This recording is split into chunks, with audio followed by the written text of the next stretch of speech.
Okay, so the third of our lectures to bring us just past halfway in the text, so just past about 160 lines.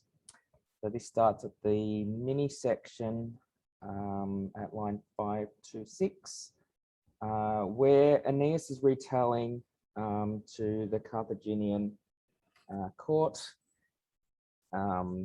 sort of honed in a bit more on the private domain of Priam. So yeah, so just thematically, just private and public could be some sort of theme in terms of Aeneas's mindset.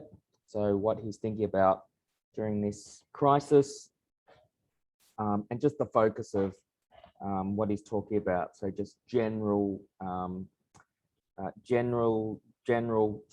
talk about the fall of Troy, and just stuff which is in relates more to the private domain. So the invasion of specific homes in Troy by the Greeks. So something that, so through and through, per tailor, per hostis. So this is Polites, as it says, Priam's son, making his way through weapons through the enemy. So the through and the through just would, the repetition of both those words. So you can imagine in a war situation, very chaotic, very disorderly, and anyone who is trying to stay alive in that situation, they have to weave their way through many obstacles. So it would just draw attention to the overall chaos of the war, seeing that obviously it was an ambush and being taken by surprise in the dead of night, and having to sort of be alert at night, stay alive in the face of such a sudden attack. And also what he's emphasizing, exactly the same thing, is that this can also be Hendiades. So Hendiades and I haven't I've underlined all the ands, and that is a syndeton. So just yeah, so just if whenever you have an omitted conjunction like that, it would just draw attention to, sometimes it adds pace to the text, and you can just imagine just the whole action of the war and the chaotic action of the war. So yeah, so with the Hendiades, just yeah, so it can be weapons and enemy, weapons of the enemy, all drawing attention to the same things. The word wounded, sorcius, is enjambed in line 539. So yeah, this just draws attention to the state of Polites. So you can imagine watching a movie with a war, and you see just faces marred with dust and scars and wounds. So just you get a picture of what of his state. And now it says Pyrrhus. So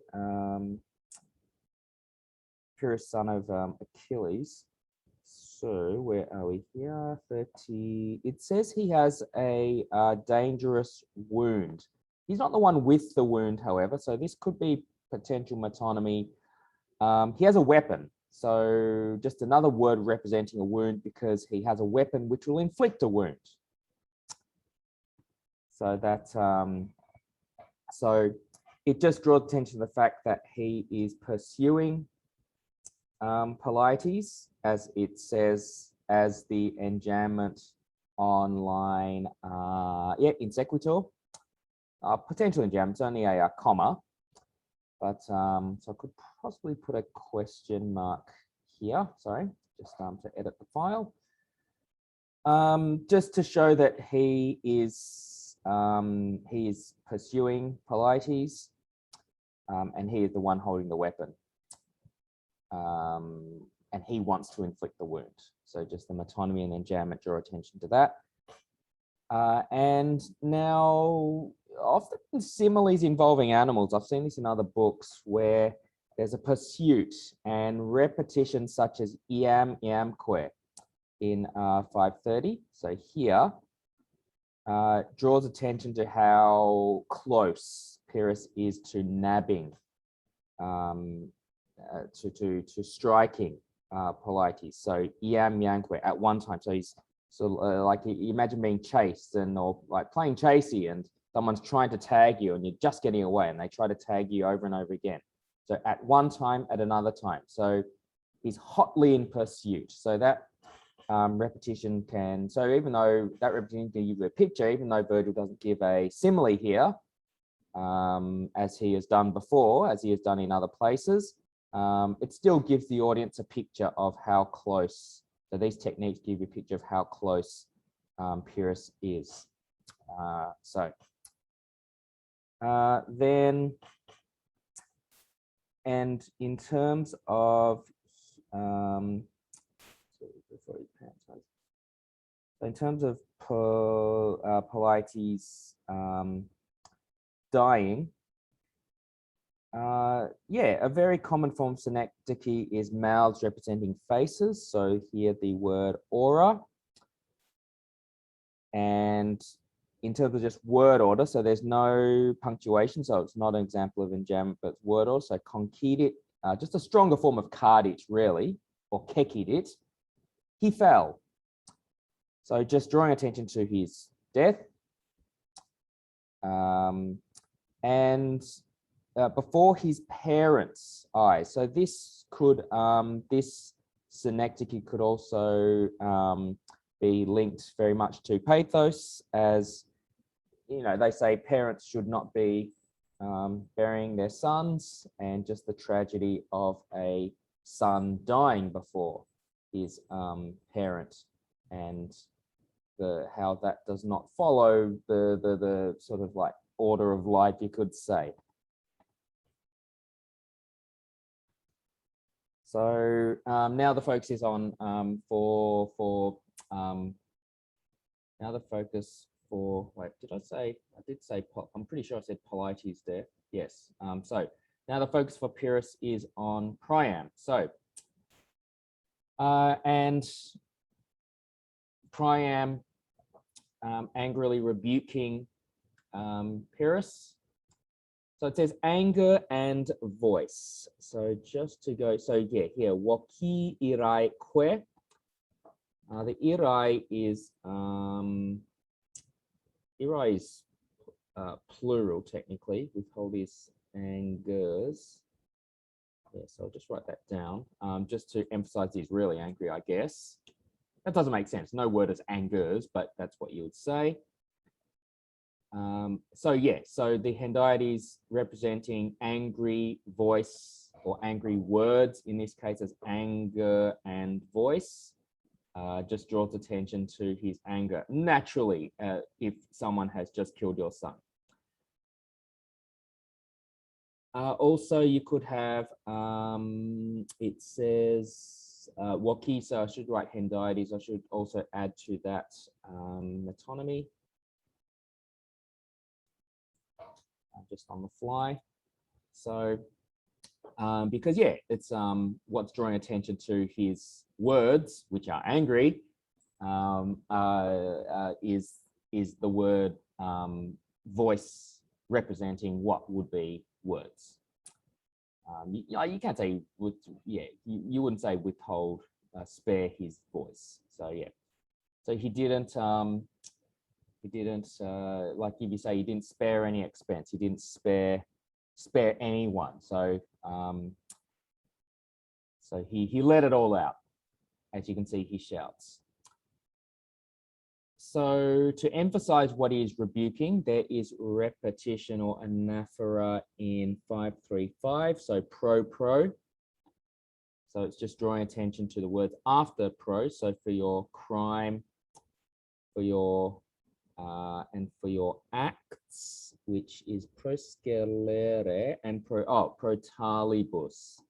Now, anaphora, and I am actually going to add here potential, so enterprises, again, potential hendiety. So like for your such like criminal acts. So just drawing attention to what he has just witnessed and the wickedness of those acts by Pyrrhus, as in, you know, killing his own son, killing Priam's son. Now this is just thematic, but so just the word piety is used. So Priam believes that that because he is pious, he is dutiful to the gods, that the gods should reward him in turn, as it says in your blue book. So F is a F here, alliteration of F. So this was assigned to Maro, this technique. So you have in 530, where are we? Yeah, so we have made. So make it backwards. O to you who have made me see my own son's death in person. So yeah, so obviously a very wicked act, as Priam clearly spells out here. So fakisti, you have made, you have marred, foidasti, which is short for foidawisti, and with death, funus funeris.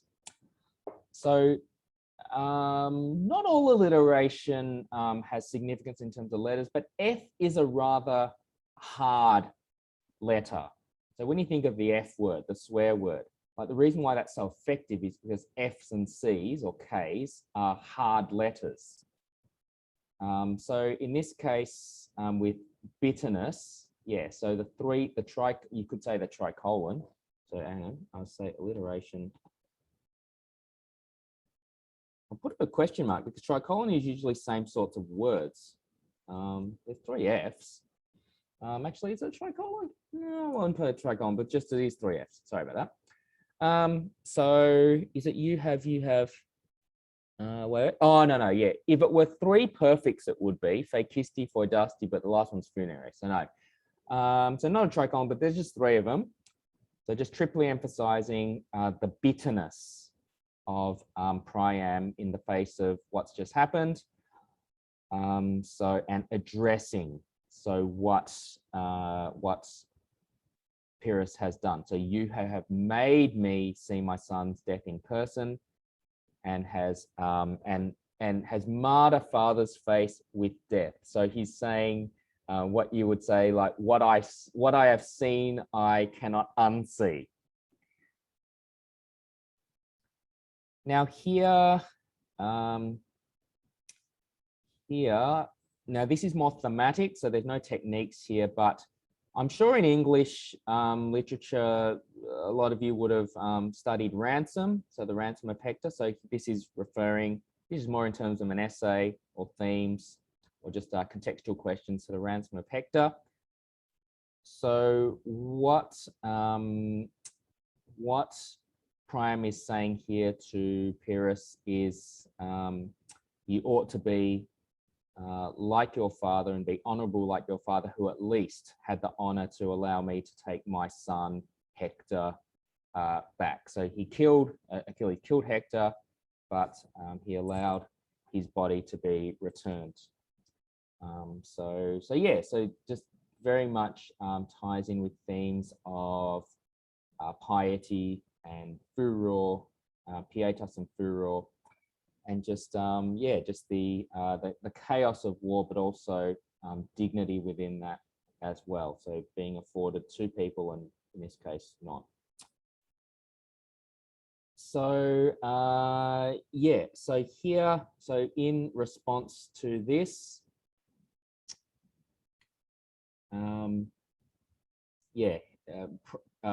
Priam, who was already rather pathetically as an old man put his armor on, tries to fight, and what could draw attention to the futility and the patheticness of this is bronze representing Pyrrhus's shield. So in line 545,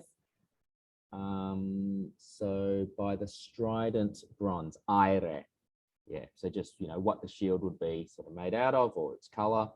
That's just representing the shield. So how his Priam striking is just easily pushed back, as it says. So it's ineffectual because he's an old man, and because Pyrrhus is much younger. And yeah, so other words in the surrounding lines denote what I just said as well.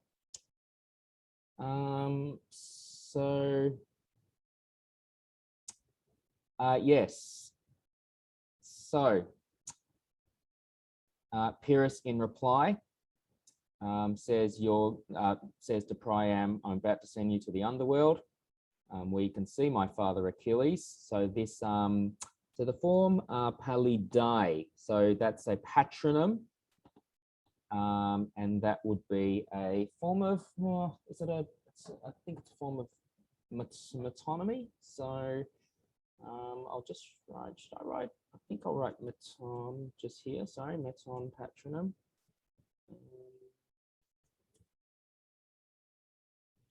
Metonymy patronym.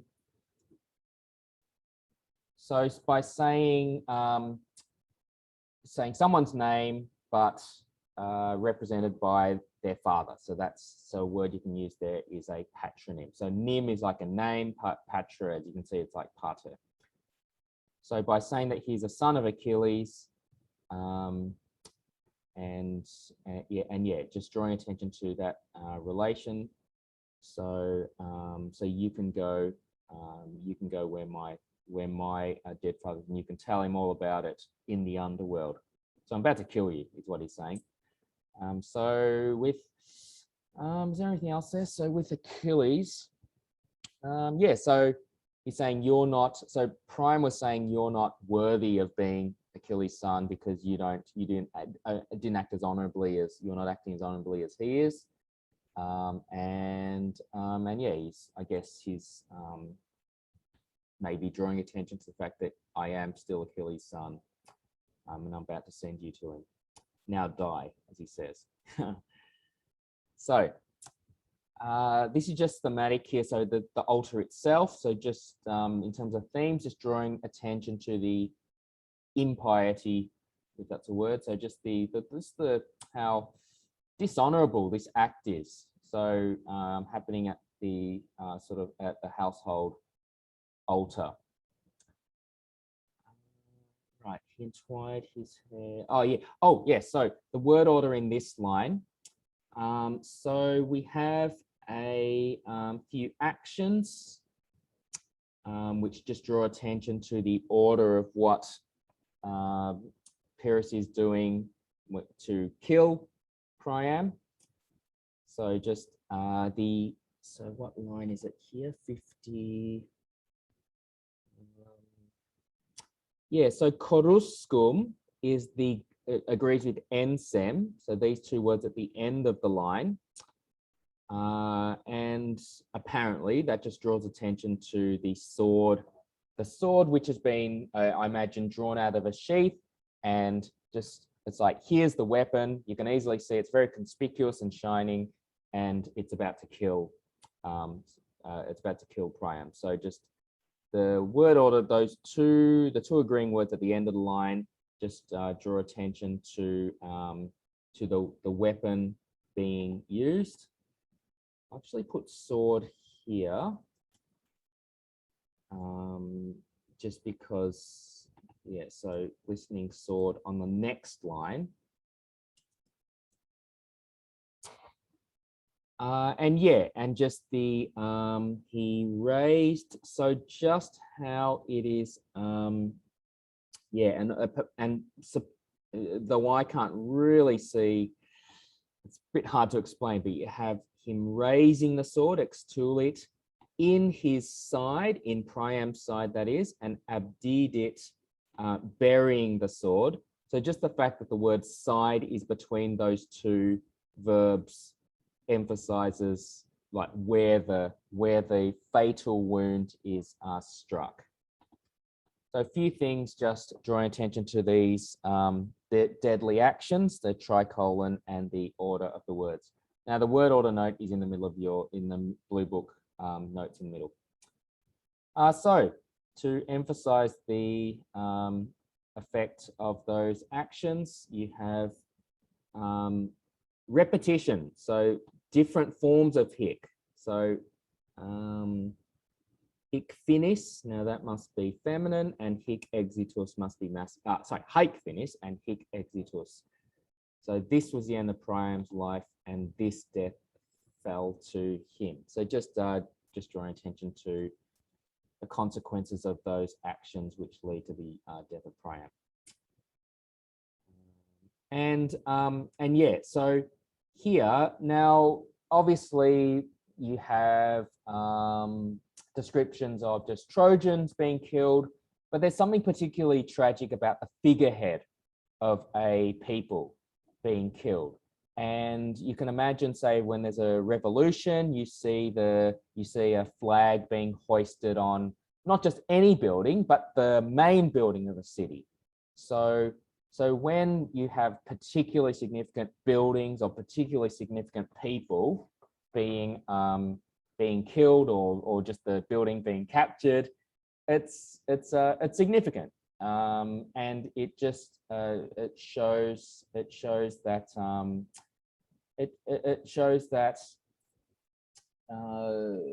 not only that the defeat has been complete, you could say.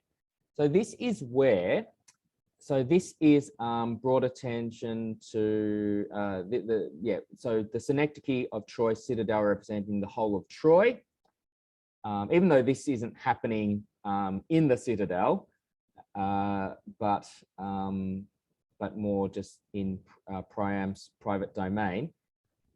The fact that they use Pergama is used to represent Troy draws attention to how this is showing that Troy can no longer be saved, and this is made evident in Aeneas's mind. So he realizes now, or this is so when he knew of this, he realizes now that he must save his family, and that the city cannot be saved, and that Hector's prophecy, or what Hector told him, he must carry out. So yeah, there's this description here of Priam's mutilated, beheaded, I believe, body. So just very, very tragic, very pathetic that this, as it says, this once proud ruler, just as Aeneas described with Hector, like he didn't look the same as he was as a strapping soldier, and now you see here, this is what has become tragically of Priam. So yeah, Aeneas does focus more on his family, but he also naturally seeks revenge in the shape of trying to kill Helen, or dallying with the thought of killing her when he sees her. So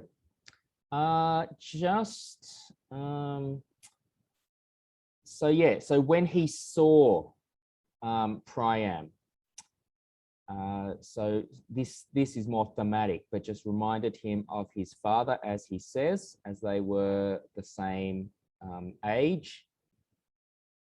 And so this made him think of his family, and just maybe just remind him of his duty to his family still alive, because Aeneas is pious. So right. So yeah, it mentions Creus and Ascanius. I'll get to the bits with the techniques. Just got to go down a little, sorry. Yeah, so here, he's Cagicide of Helen. So what draws attention to this action, which leads to this dilemma in Aeneas, is where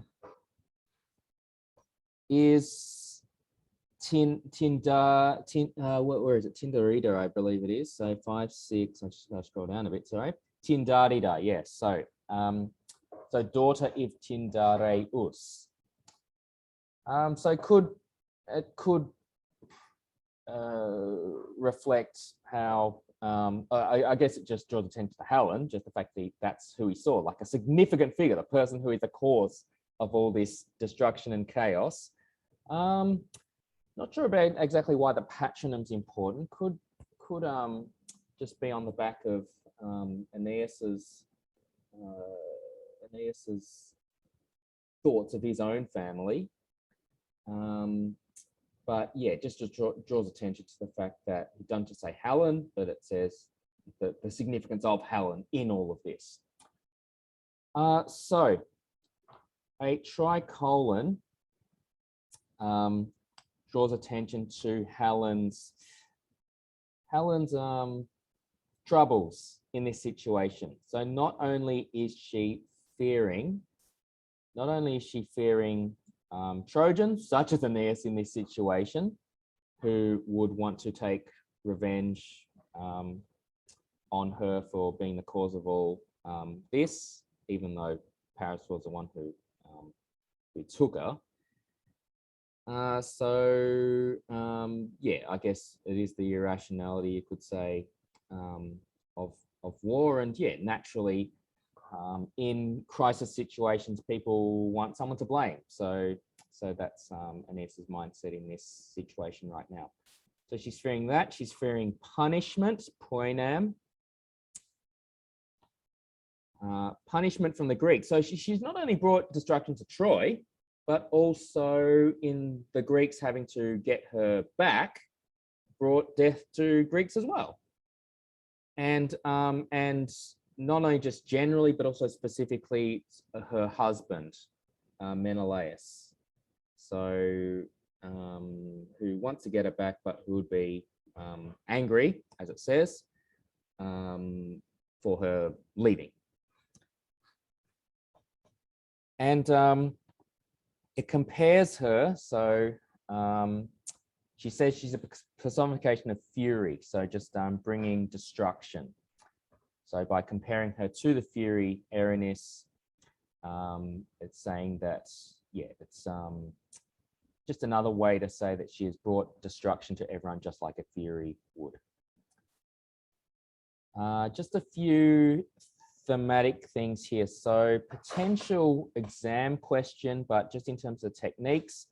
So yeah, a lot of just words, ulkiski, ira, exasere, ignes, scelaritas poenas. So just down here, just talk of just the anger and the passion that overcame Aeneas at this point, which is retelling, remember, to the Carthaginian court. So pietas and furor. So Aeneas is generally pious. He shows much pietas throughout the epic. And furor comes in the form of not only those who oppose Aeneas, but also in the battle within himself to control his passion. So to stay on track, to not, fall in love with Dido, and to remember his duty to the gods and to his people. So he is a human being after all, and this shows his natural reaction to such things. So how he becomes angry, but then he remembers that it is he does remember ultimately that it is impious to kill anyone, even if it is Helen, who has caused so much destruction, at an altar like this, such as Pyrrhus with Priam. So now, few rhetorical questions, so a tricolon of rhetorical questions, and also within that a tricolon of people as well. So what these questions are asking is, no doubt these things will happen if I do nothing. So as I suffer and my city goes up in flames, like if I do nothing now, so this is Aeneas's dilemma. If I do nothing now, this woman will go back home with Menelaus. She will see, and this second tricolon, she'll see her husband, her home, and her children. And that is, you could say, juxtaposed with, you could say, I don't know about juxtaposition because there's no word there, but you could say, think about how Aeneas will lose his, he doesn't have a husband, of course, but lose his wife. He loses his home, doesn't lose his children, but just you see that she'll still have these things, as opposed to me. If I do nothing in situation, I don't kill her, I'll lose all this stuff, and she'll have this, and that will suck. So, so she'll go. So if I don't kill her, she'll just go back to normality as a queen. And just thematically as well, just comparing, saying the word triumph. So this is line 5, 7, triumpho. So they're in 5, 7, 6, 7, 8. Yeah, so just the audience, Virgil's audience, 1st century BCE, would be familiar with a Roman triumph. So they are returning from war, just like Romans would have returned from war. Successfully, and the marker of that success is ultimately getting Helen back. So just by saying, by comparing that to a triumph, it would speak directly to the Roman audience, and how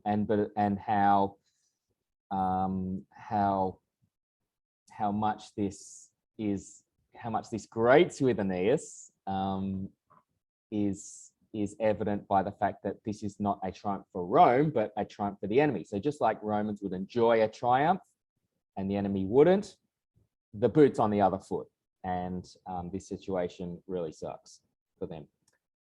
Okay, don't say, that's very colloquial language. Don't say that in an essay, please, or any answers. I'm just speaking much more casually. And I think this is confused me a little bit to say no, not so very to these questions. So these 3 questions. So another series of 3 questions. So if he had killed Helen, so because Priam's already dead, but just say he could have stopped.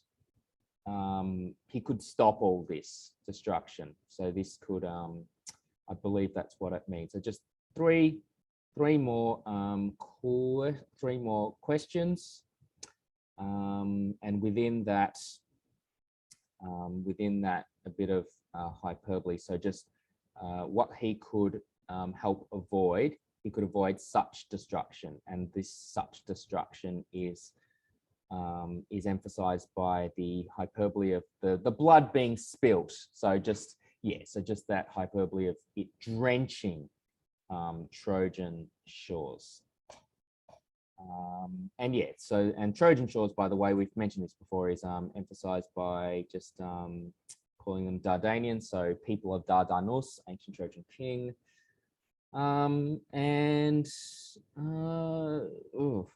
Personification, I'm not sure. Yeah, I put a question mark there. I'm not sure if it is personification, because the shore can be drenched. It's not the shore doing the drenching. So I might just scrub that one. So a few just contextual notes here for you, what these mean. And yeah, more passion-related words. Another passion-related word here. So, and is that it? And that is it for this section. Okay, so that's it for the first half.